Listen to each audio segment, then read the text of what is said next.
So update number 2, I wanted to just share with those of you who've had this retina detachment surgery that one of the interesting things about going blind overnight for me was I actually had one detached retina that I didn't know about, and then that was in the left eye, and apparently it had been detached for a while.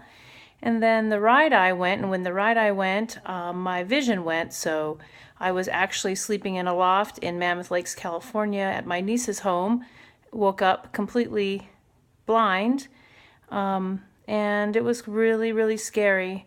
I really didn't know what was going on. I thought maybe my eyes were just really tired from all the traveling and the stress that I've been under, or, just maybe I was having allergies or sun blindness or something.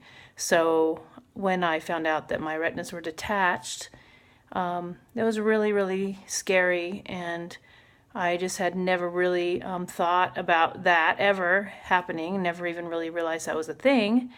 So I know a lot of people have gone through this, and usually it's just one eye at a time. For me, it was both, so that made it a lot more, I guess, urgent. And the surgeries were quite scary. The first one, as I said in the first video, I was under twilight anesthesia, so I could see what was going on. The second one, 2 weeks later, was much more complicated, so they put me under total anesthesia, and before going into that surgery, I was told by the surgeon that my eye may have to be taken altogether, so that was a little bit scary, hearing that news right before going in. And when I came out and he said it was successful, I was amazingly, obviously, very happy about that. So it gave me a lot of hope that my vision would come back. And so sitting face down in a massage chair 45 minutes of every hour, or laying on a massage table, or laying on a mat, was very, very, very challenging. My eyes hurt, so, well, the first 4 days after the second surgery, I was completely nauseous and extremely sick from the anesthesia, so I couldn't even sit up or sit face down, or I would throw up. So I had to go back to the doctor and get anti-nausea medication, and that helped tremendously to get me feeling good enough to sit face down, because that's essential for the retina to heal. The gas bubble rising up to the top of the eye when your face is down is the cast for your retina.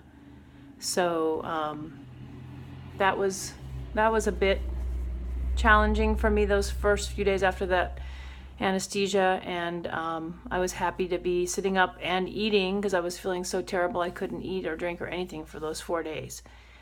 Anyway, as you can see, my eyes are looking quite red, and they do fatigue very easily. I'm sitting here in a room with light, and light can be really tough on the eyes, but I needed to get some light to make this video.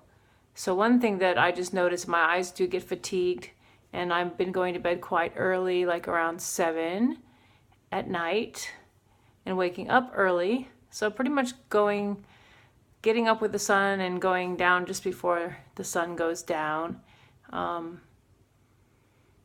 But I am feeling a lot better, and I'm happy to be seeing even if it's impaired and limited vision.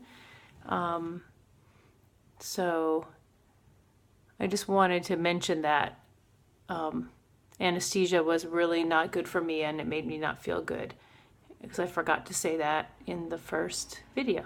Thanks.